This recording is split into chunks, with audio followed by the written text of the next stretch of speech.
After a brief look into the past, when Jill was talking to Camilla and Zeke, we realized that they were both from the Rave Empire, and neither of them possessed magic. We cut back to the present, where Jill is crying. Camilla likewise blames Zeke for making her cry, but he immediately gets angry and starts arguing with her. However, when Jill breaks her restraints, she quickly tells them to stop fighting. She easily frees herself and the others, as it is time to exchange information and take action. After some talking, it seems that the bandits had disguised themselves as the Northern Squad, lowered the gates dividing the port and the city, taken Marquis Bale's daughter hostage, and are now occupying the port. Camilla quickly comes to a conclusion after listening to Lady Sphere. This attack was ordered by Jill. In order to control this situation, Marcus Bale's private guard would obviously step in, and if they managed to arrest the bandits, they could claim that the Northern Squad was useless, which would get them chased out of Baleburg. Furthermore, the fact that this girl supposedly planned the entire attack, coupled with the Northern Squad's failure,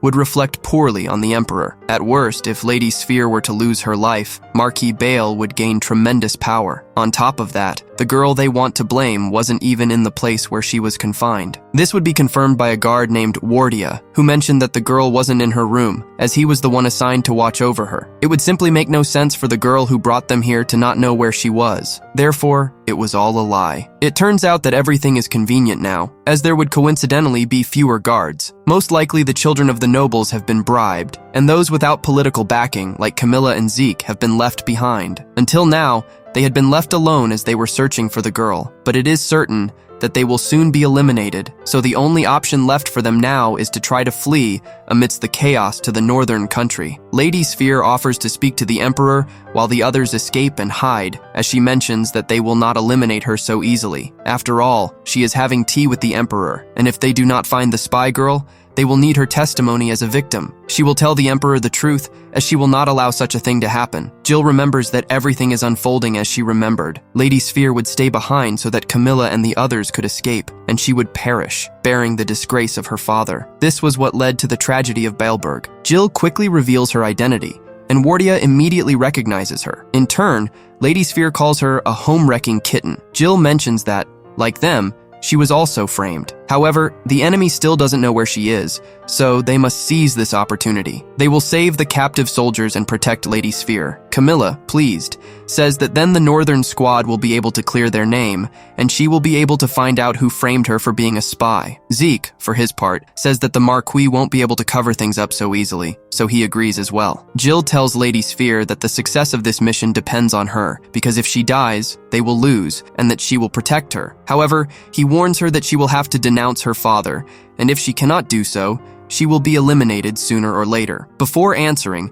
Lady Sphere asks why Jill wants to save her, as she is her rival for His Majesty's love. Jill tells her that for the moment, she has no plans to fall in love with the Emperor. Although they had their reasons for getting engaged, and they are technically already married, it is only in name, as neither of them are in love with the other. Hearing this, Lady Sphere says that if it is a marriage in name only, then Jill might betray him. Jill replies that even if it is in name only, they have their reasons for choosing each other, so there is nothing to worry about. Besides, she promised to make him happy. Meanwhile, the king is talking to the little dragon, telling him that he has been thinking about ruling with an iron fist. Although the little dragon does not object, he thinks that little Jill probably wouldn't like it. Rave mentions that her safety is key, and depending on the situation, he will act immediately. For now, he will not get too involved, because if he does, the Marquis, who wants to make everything worse, might eliminate someone else. For him, it is already a settled matter, as Marquis Bale is nothing more than a disposable pawn. However, he must now give him an exemplary punishment. In the end,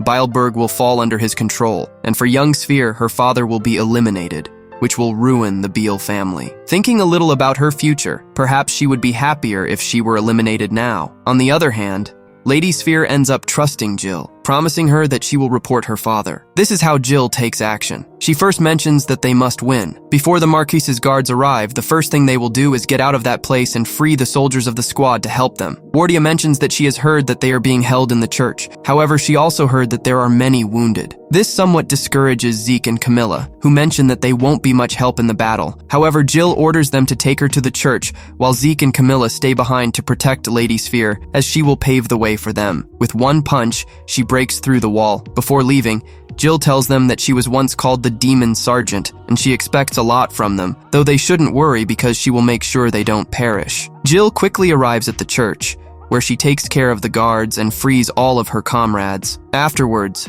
Jill introduces herself to the soldiers, claiming that she came on behalf of the Emperor to save them. She also reveals the truth about the attack orchestrated by Marquis Beale. It was all a trap to harm the Northern Squadron and the Emperor, and they blamed her for being a spy and were planning to get rid of Lady Sphere. To motivate the soldiers, she tells them that such infamous and barbaric acts are unforgivable. She asks everyone who can move to raise barricades against the enemy, and tells the wounded not to feel ashamed, as their wounds are badges of honor. It was time to fight for the Empire and His Majesty under his banners. It was time for the brave Northern Squad to retake the port and restore its honor. The soldiers quickly began calling her Captain Jill as they prepared for battle. Meanwhile, Hadis, realizing that he can't act right away, decides to start baking. But just then, the little dragon appears, telling him that his wife is amazing. He tells him that she escaped alone and is now fighting the enemy. At first, Hadis doesn't understand what's going on. The little dragon explains that while they're protecting Sphere in the church, the squad led by his wife is repelling the enemy, trying to take back the port. She even gave a speech about banners, and now the entire Northern Squad believes she sent them to rescue them. Hadis asks if Jill is trying to save them all. Then, she quickly asks the little dragon what he was doing. The little dragon replies that since he had nothing else to do, he was just cheering her on, and that's what he would continue to do until Jill ordered him to go to His Majesty. It seems that the damage to the city will only be at the port.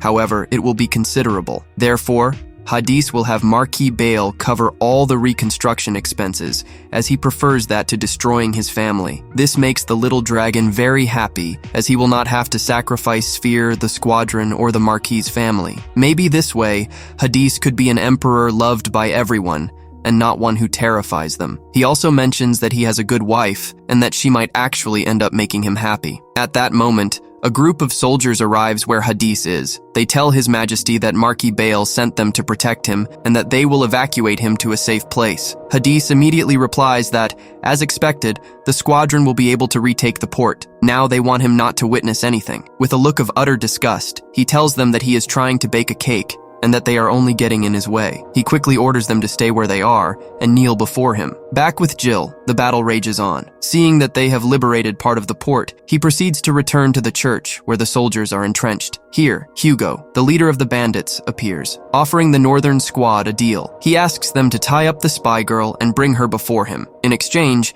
they will leave the port in peace. However, if they refuse, they will burn the church. Jill thinks it's a good idea, as it's a perfect opportunity to confront their leader. However, Camilla quickly stops her, arguing that although her magic is powerful, she's still a child. Not just Camilla, but everyone tries to stop her. Jill quickly mentions that she won't make any mistakes that will ruin her strategy and asks Camilla for the rope. Apparently, she has a plan. Jill is tied up and brought by Wardia to Hugo. Once face to face, Hugo tries to attack her, but Jill is faster and manages to neutralize him, taking him hostage. She then sends everyone flying. It's all over, as the bandits' ships have also been destroyed, leaving them with no way to escape. Still, it seems that the bandits had one last option, the priest, who is also neutralized by Zeke. Hugo, realizing that he's been overpowered, begs Jill to let his men go, saying that he alone should be enough. He also reveals that he works for Marquis Beale. At that moment, Beale's forces arrive, betraying the bandits and eliminating some of them. Seeing Jill,